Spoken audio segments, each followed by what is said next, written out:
សូមឆ្លើយសំណួរអូនមួយបងរៀបរាប់ច្រើនតែមិនចំគោលដៅមានន័យថាដើមនោះឈ្មោះអ្វីហើយនឹងរបៀបប្រើអូនណាអូនមុននឹងអូនឯងថាឲ្យបងអូនឯងចុចនៅលើ profile TikTok នៅបើណាចុចលើសញ្ញាបូកណាឲ្យអូនឯងចូលមើលទៅក្នុង TikTok របស់បងអូសមើលទៅតើមានវីដេអូប៉ុន្មានវីដេអូអូនរាប់រយវីដេអូដែលបងបានផុសប្រាប់ថាដើមនេះឈ្មោះដើមអង្គានូឈ្មោះអង្គានូនឹងត្រូវនឹងជំងឺអីខ្លះ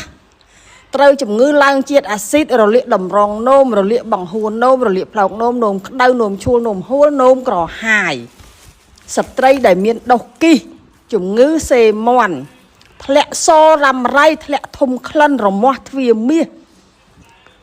សម្រាប់មនុស្សដែលមានវ័យចំណាស់លើសឈាមទឹកនោមផ្អែមទឹកនោមប្រៃដុសសាច់បំពង់ករលាកបំពង់កអាឡែស៊ីច្រមុះលើសជាតិខ្លាញ់កូលេស្តេរ៉ុលកម្ចាត់ជាតិពុលនៅក្នុងឈាមក្នុងថ្លើមត្រូវជំងឺច្រើនមុខទៀតអូនតែបងសុំរៀបរាប់យកតែចំណុចគោលចំគោលដៅសំខាន់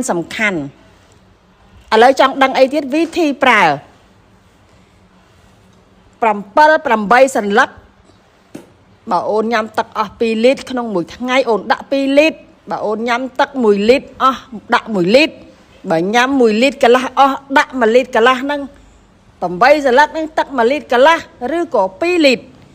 បានតែប៉ុណ្្នឹងទេអូនលើសនឹងទៀតមិនបានទេប្រសិទ្ធភាពរបស់ស្លឹករុក្ខជាតិរបស់យើងមានដែនកំណត់អញ្ចឹងច្បាស់ហើយនៅហើយកុំថាឲ្យបងទៀតណាអូនចុចចូលមើល profile ថ្ងៃក្រោយមិនមានតែប៉ុណ្្នឹងឯងព្រោះវីដេអូមានច្រើនណាអូនបងបានផុសប្រាប់ទៅថាដើមនឹងឈ្មោះអង្គានូនឹងគឺច្រើនមែនតែនវីដេអូតែអូនឯងចុចចំតែវីដេអូមួយហ្នឹងបងអត់បាននិយាយឈ្មោះទេហើយក៏និយាយលើក comment មកថាឲ្យបងតែមួយហ្នឹងតាមពិតមែនទេវីដេអូច្រើនណាស់